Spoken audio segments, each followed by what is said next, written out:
So in this class we are studying about the behavioral theory of language acquisition. We are studying about language acquisition, right? Fourth semester. Done. So the behavioral theory of language acquisition, as I said, there were certain behaviorists who are still very popular, based upon which the theory of language acquisition is based upon. The behaviorists were Ian Pavlov, the behaviorists were Skinner, the behaviorists were Thorndike.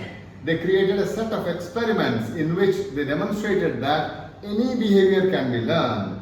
It may be a bell ringing which can be associated with salivation, or it may be a pigeon who can be taught how to press the lever to get food. So based upon that, they said there are two types of conditionings, or there are two types of learnings which happen. The first is known as the classical conditioning by Ian Pavlov, experiment on the dog, and the second is known as the instrumental conditioning or operant conditioning done by Skinner, Thorndike and all. Right? So Skinner, who is a behaviorist, clearly said that forget about this innateness hypothesis. Anybody can learn language because language is a learned behavior. Hence he called language as a verbal behavior. Okay. So the term verbal behavior is given by B.F. Skinner.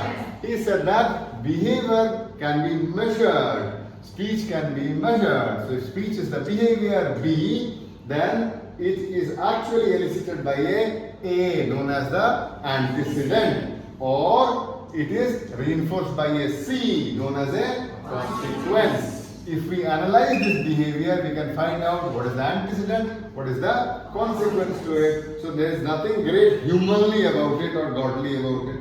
The way Noam Chomsky was saying that certain areas are there, it's innate. So what did he say? He said that these verbal operands, use the term verbal operands, and this verbal operand is what? Any verbal response that is shaped by a consequence and decides future verbal responses. So what is the verbal operand? Any verbal response that is shaped by a consequence. Means if I do something, there should be an output of it, or it would decide the future verbal response. So what I am talking, the next would be decided by what I am talking now. So this reinforces that. He said that there are autoclics. Autoclics means when I talk to myself. The maximum talking happens to our own self. Because by talking to our own self, we shape up what? We shape up our behavior, our plan of action, right? So now, in my mind, I will be saying, okay, this class will be finished. After this, I have to go to a meeting. This. Fine. And milk is also not supplied at home. So in between lunchtime, I will go out and get some milk. Fine. So this, I talk to myself, right? I talk to myself, plan and execute it. This is an autoclick because this reinforces my thought, no, my navigation to life. So he said that, look, there are autoclics which are there, autoclips which are there, and this is the internal speech, this is not an external one. There are another 6 set of external verbal operands. So the 6 elementary operands are mand, tact, audience retention, echoic, textuous and intra-verbals. What's in mand? I am feeling thirsty. Can I have some water? Somebody gives me water. So my need is there, I talk and that is reinforced. I get water when I say I need water because I need water. That need is a mand. Correct? So many a times we talk because of this mand, not always. So out of 6 times when we talk, 1 time is because of the mand. The second is known as the tact. Suddenly a monkey comes in, as it was coming, all of you started speaking about the monkey. Here this happened, here that happened, in Delhi there was a monkey man here. Right? Entire story starts happening out. It happens because of a non-verbal stimuli which approached or appeared. So the moment a non-verbal stimuli appears and you start speaking about it, it is known as tact. The third is that when I enter the class, I see a group of people here, then I have to speak in a particular way. Otherwise, people will not be there, or my friend also would not be there. So in the presence of the other person, to retain the other person, I have to speak in a particular way. That is known as audience retention.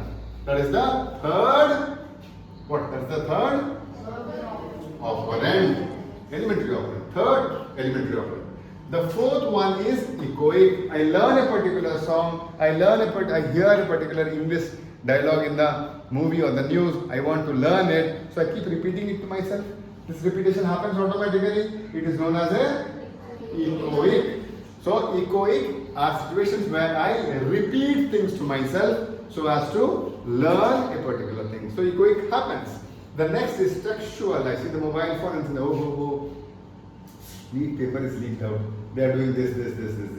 Okay, they are talking about Khansar and this is not okay. YouTube controversy is happening. So the moment I see the text, I get idea and I talk about it. In the morning we read newspaper because that gives us a lot of textual input to talk for the entire day. That's why newspaper is popular now amongst the elderly who love to talk. Correct? So textual is that. The next is intra-verbals. When I talk in response to that, you will be also talking. So intra-verbal is what? When I talk. So this dialogue you are saying now based upon what I am saying, that's a intra-verbal. So these are the 6 elementary operands because of which a person would be speaking, and Skinner said, because these are there, a person learns to speak, a child learns to speak. Finish.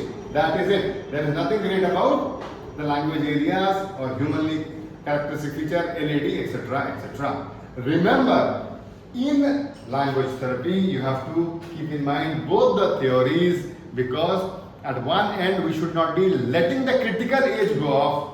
Critical age is a concept given by Lenenberg because of the nativist theory, remember.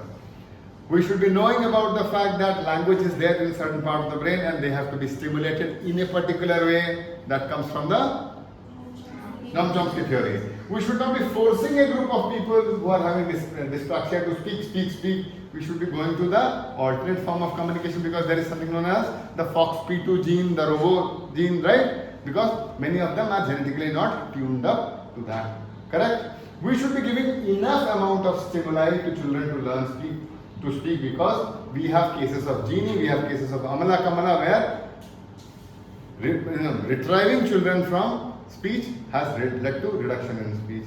Parallelly, we should be using all of these techniques to create a need, like keeping a chocolate on top of the almara when the child is playing. Then he points out and says, oh, we get a chance. Oh, you want a chocolate?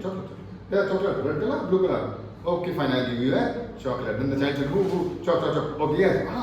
Chocolate. So I create a mand. This comes from where? Behaviorism.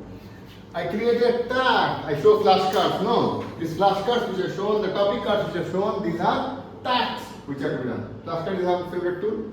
So we do the tag. Then audience retention. Naturally, a group of people are there, then we have to talk in a particular way. Echoics, a lot of articulation drill as well as a lot of learning out new language words are done in echoics. Textuals, we show quite a bit of contents, books and other things for language to be elicited. And intraverbals, the entire process of communication is because of intraverbals. So these have to be kept in mind. So both the behaviorist theories as well as the nativist theories are important. Here I conclude the behaviorist theory given by B.F. Thank you.